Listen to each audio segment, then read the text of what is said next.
Yeah, JJ, in the walkout, AD was saying like he'll take the road win, but he wasn't thrilled with the second half, especially. He said just has to be sharper.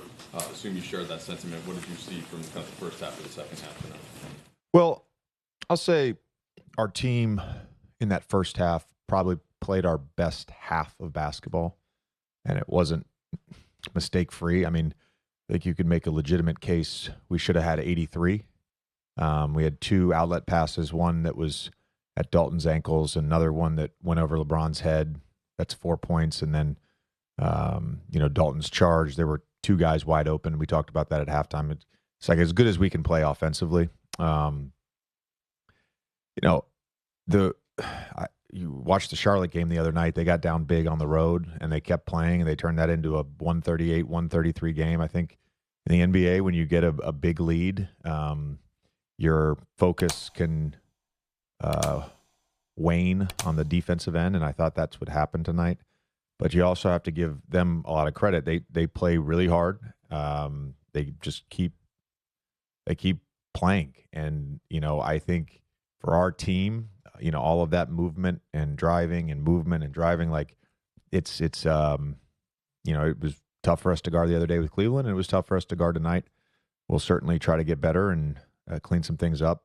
We also have to start the third quarter better. That was probably the biggest thing. I think, you can try to put your opponent away there in the first 5 or 6 minutes of the third quarter when you have a big lead like that. And we allowed them to have life. For AD specifically, 38 more points.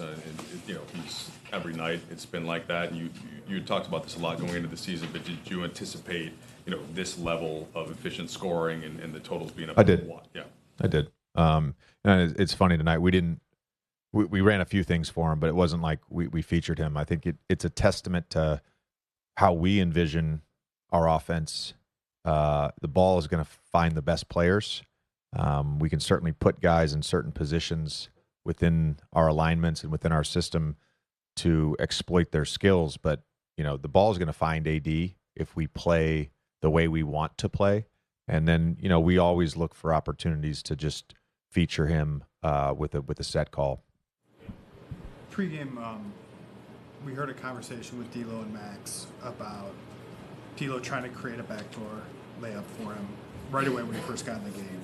Sure enough, that play happens. Max, a guy who's been struggling, gets an easy bucket, ends up having a pretty good night. I'm just curious, what has D'Lo been like behind the scenes?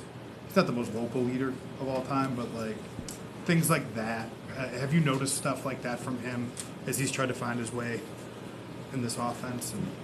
I would say he's been one of the more vocal leaders on our team, and that goes back all the way to before training camp on the days that he was in the gym. It's one of the challenges that I gave him the first day he came in the gym, and he was using his voice and he was energetic, and we talked about it afterwards, and I said that's got to be your standard. That's got to be who you are every day, regardless of if shots are going in or not, or if you get subbed out at the end of a game. And look, he played really well tonight. He's going to have a lot of good games where he plays well. His spirit has not diminished at all with any sort of whatever you want to call it, shooting struggles to start the season. He's been fantastic, and I think for all our guys, it's a great example. I wasn't aware of that, but it's something that we've talked about with a number of our older players. Is like, you gotta be a leader with these young guys and help pick them up, give them some confidence, and it's great to hear D'Lo did that. I think you guys were up I think it was maybe 8, 9. You guys went to a horns action. That's a back-to-back Rui threes. I think D'Lo even got 3 off that action. What did you like about, that action? What were you seeing from Toronto's defense that made you guys want to go to that look? It's a tough action to guard, particularly with LeBron and AD in the horns, or LeBron as the ball handler and getting a rip screen from a smaller player, usually has a smaller defender. Something that we feel like we can go to against certain matchups and usually get good offense out of it. Sticking with that, Rui was not shooting the ball well all game, and LeBron goes to him. D'Lo goes to him on the next possession. obviously really being ready, shot ready to take the shot, but then guys looking for him, even if it's not a shooting night. What does it say about the group kind of working together? Yeah, I mean, look, it's 6 games in. We've been together for, I think, exactly a month.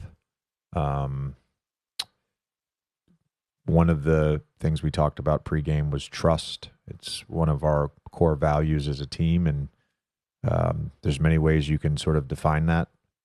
And I think that's a moment of trust.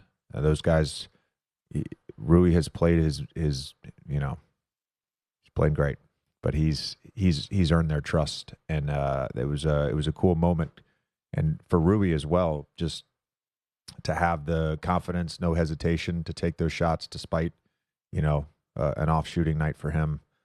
Just those were 2 great moments. JJ, I know you talked about having a flexible rotation, and you're still kind of tinkering with things, trying to figure it out. You played Austin a little bit more with the LeBron AD bench unit tonight. What went into that decision, and what did you like or think about it?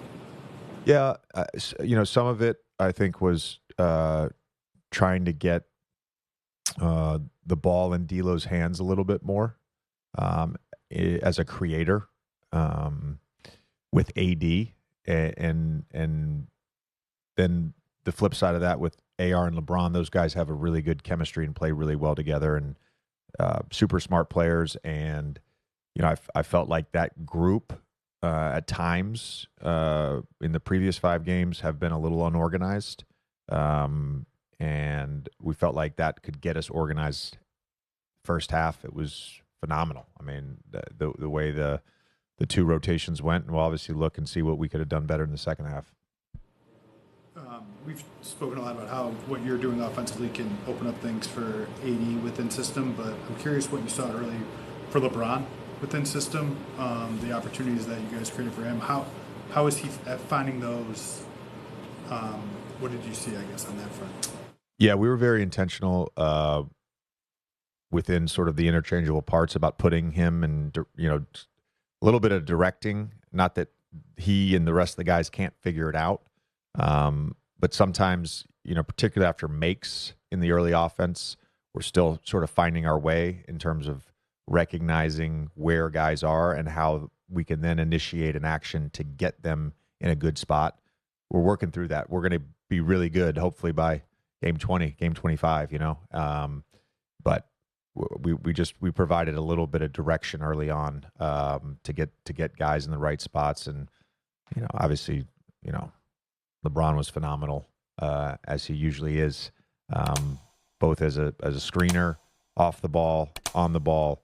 It was sort of and I was as good as, I think he can, not that he can play, but it's sort of what we envision for him in our offense is just doing all of that every night.